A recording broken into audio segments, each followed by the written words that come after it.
Hello and welcome back to another reaction. In this occasion, Demon Slayer episode 2. Yes, last time we got a very cruel beginning for our protagonist and the protagonist's sister too. It was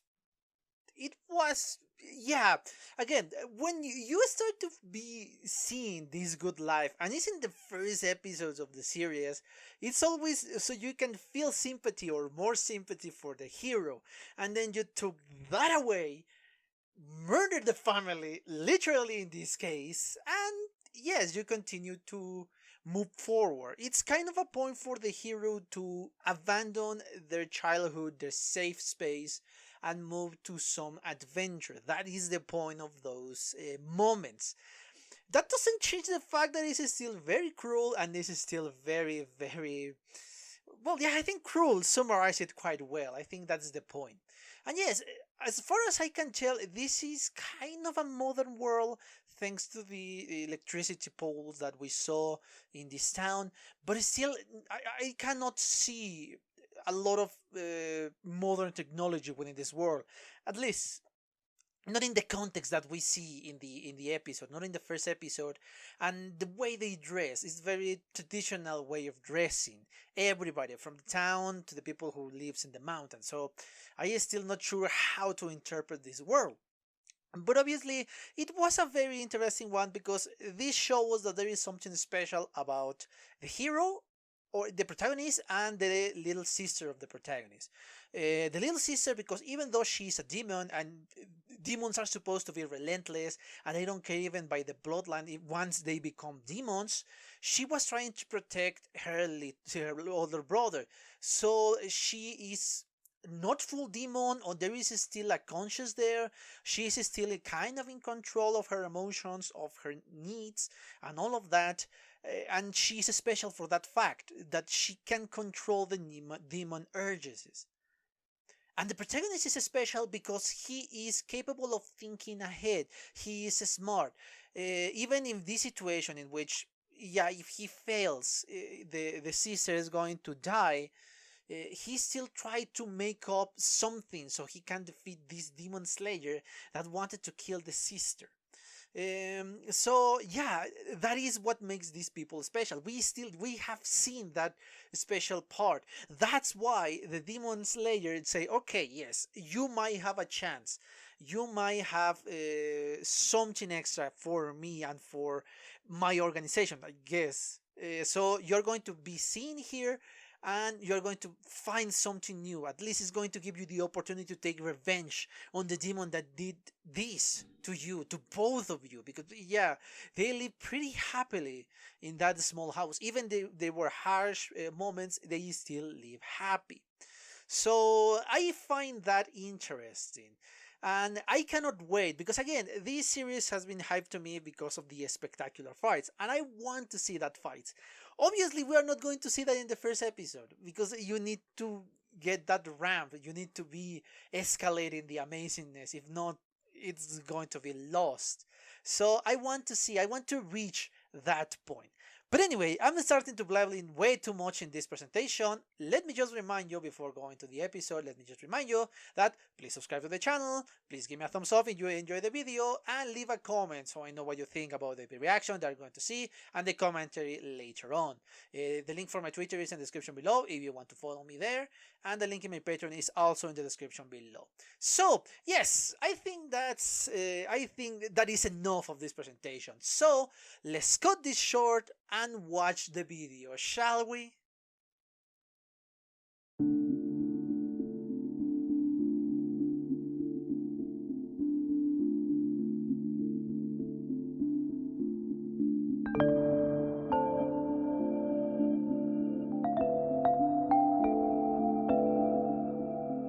Okay, I'm back. I just watched a second time the second episode of Demon Slayer. It was very different from the last one. The last one we got, obviously, the tragedy of the family of Tanjiro, the loss of almost every single one of the members of the family. Tanjiro, the only one who's left is Nezuko. And we have this tragedy, this need to protect the sister because it's the only member of his family that is still alive. That is a very appropriate name for the episode. The cruel, I think it was Cruelty, the name of the episode, and it's very fitting because again, everything that went wrong in that episode is against Tanjiro and Nezuko.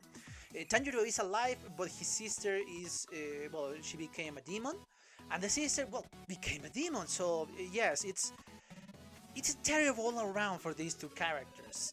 And even when a demon slayer was attacking them, we're supposed to be on their side.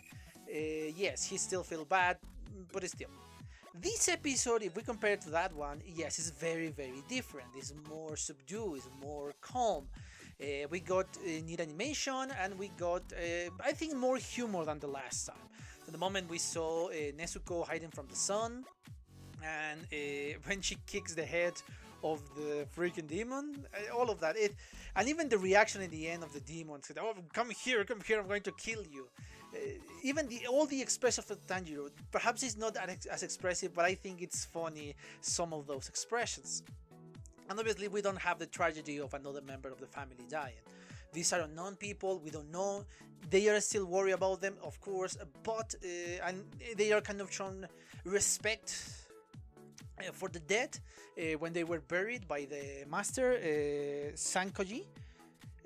So yes, it is respectful, but there are aspects which are full of humor in this one, or at least more humor than the last time, in my opinion. I like the fact that they keep the cast very, very short for now, because they are introduced new characters, but they don't introduce 20 characters at the same time. We got honestly the ones who were introduced last time, Tanjiro and Nezuko. We still kind of grew their characters. We learn more about Nezuko, that she doesn't want things for herself, she wants things for the rest. She's very kind, she's worried about the rest, and she sees her worries, in this case the kimono worry, very superficial. She prefers that there is more food on the table for the rest of the people than to waste, in her mind, money on a new kimono. She's just going to fix the old one. So yes, she is shown very kind and very protective of others. That's why perhaps the demon blood, or the demon, well, whatever happens to a person that becomes a demon, could not fulfill his goal or their goal. They cannot destroy this kindness within Nezuko. Perhaps is that. Perhaps that is the explanation as to why this girl did not become a full demon that wants to eat everything and everybody. Tanjiro, we learned the resolution that he still has. He's still funny, he's stubborn, he wants to pay, even if okay, yeah, it's a gift, don't worry, it's full of holes, it's worthless to me, take it, I'm not needing that thing. No, he needs to pay because that is the honorable way. So that's what he did in a very aggressive way, that even poor guy who received the money was, come on, man, it hurts. So yes, we learn more about Tanjiro. And obviously the part that we learn is within the mountains. He first of all was very accelerated, very worried. Oh my god, I'm not going to be able to reach the point I need to reach. I am tired after running the whole day in a very high speed, and I need to climb a mountain without almost no rest. And now I got to get down of the mountain with traps and without help. So he starts to hyperventilate because he cannot breathe correctly, because apparently the mountain is higher than his own mountain. So he needs to hyperventilate. But I love the fact that he learned how to control his own emotions, at least how to control himself in that moment. The resolution that he needed to fulfill the task. Okay, perhaps I'm way too out of control, I'm way too worried, but if I don't focus and if I don't do this, my sister is going to be in danger. My sister is going to become a full-on ground demon, and she is not going to become a human again. And that's the resolution that he needed. And that's why he was able to avoid some of the traps. I like the fact that they don't make the character OP. I say, oh, okay, now after this he doesn't have any problems. No. They are shown that after evading some of the traps, some of them still caught him. So yes, he's still not almighty, all powerful, all skills, just because he calmed himself. I like that. I like that they are making a flawed character. This is something that I'll always appreciate. When you make an OP character, there are a few exceptions to this rule, of course. There are a few exceptions. But still, when you make an OP character, overpowered character, is boring. It's uninteresting. In this case, they are making it great. Perhaps he's overpowered, he has too much power, but still you feel danger for him. You still feel he might fail, he might do something else.